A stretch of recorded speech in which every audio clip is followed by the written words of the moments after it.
Alright guys, welcome back to the channel, and in today's video, my 4-valve swap Mustang GT.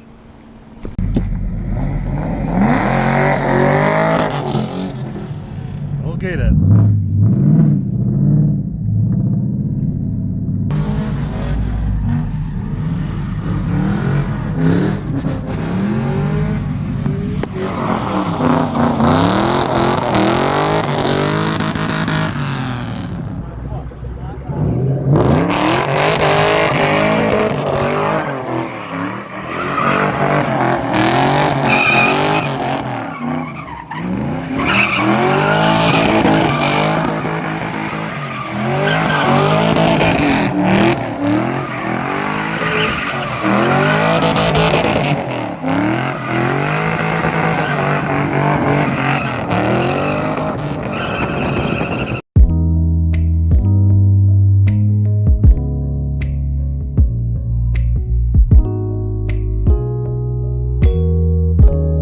As you guys have just seen, I have been obeying absolutely no street laws and I've been having a massive amount of fun with the 4-valve swap, but unfortunately, just like every goddamn time I drive it, it needs some type of parts. So I think from the previous videos that I told you guys that the tune that I got from the guy in the States just wasn't right. It didn't make the car feel the way it should.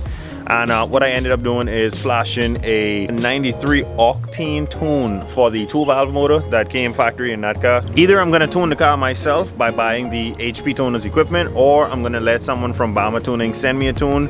And I know you guys might be saying that's probably not the best thing to do, but the issue with me is that I live in the Bahamas and there's a dyno here, but the dyno is on a completely different island from me. So I would have to put my car on a boat, take it somewhere else just to put it on a dyno just for someone to tune it, or street tune it.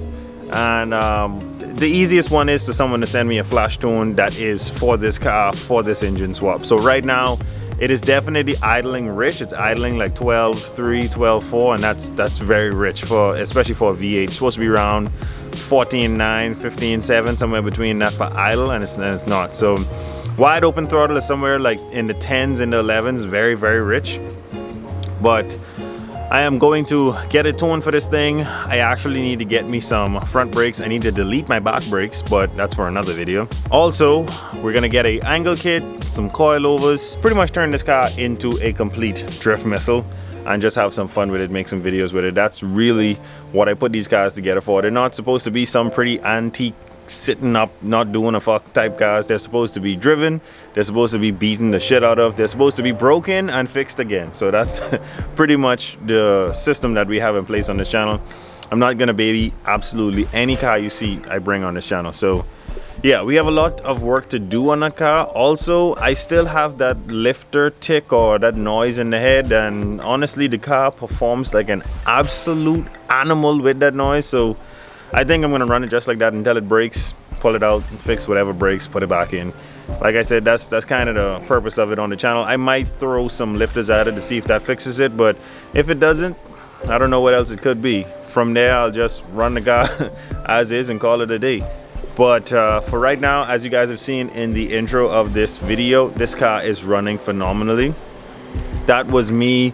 Twin Gates Audio had a nice little audio meet yesterday, and I brought the Mustang out, and you know, from a Mustang comes out, it is it has to put on a show, let's put it like that. So put on a nice little show, and she never backed up, never hicked up, never gave me any issues whatsoever. So in my eyes, suspension and an angle kit, and this thing is going to be an absolute sliding animal. So I can't wait for that. But for right now, I have no complaints with that thing. It is running like an absolute beast. Like I said that like 1, 2, 3, sure I said that like a million times now, but it's just true. That thing is running like an animal, and I could not be happier with it. It has taken such a long time to get it there. It's taken such a long time to get it to look good as well. And I had the 19-inch rims on it. Now I have the factory 17s, and the 17s just perform like crazy. The 19s were good too, but they were too expensive of a tire for me to keep using, so I just went away from those. And like I said, I'm gonna figure out something with that tone, because I know I'm not getting the full potential out of that motor, not getting the full RPM either. So I'm gonna get a nice tone put on that thing, or get it as close as possible. And nice tone, brand new front brakes, because I have an issue with those brakes sticking in the front. It's like when you go to push the car, it doesn't want to move, but if you drive, it like kind of lets go. You know, that's when those weather seals in the brakes go bad. Yeah, I know I could change those weather seals, the boots for the piston, but I'll just go with new calipers. It's just cheaper. Also, I'm going to be deleting my rear brakes, and what I mean by that is I'm going to separately have two different brake setups. So the brake pedal in the car is going to be for the two front brakes, and I'm going to have a handbrake that's going to go to the two rear brakes. So handbrake is just for the back, front brakes is just on the pedal. So, and that's kind of how I like my cars to be. I had my Camaro that way as well, the Drift Maro.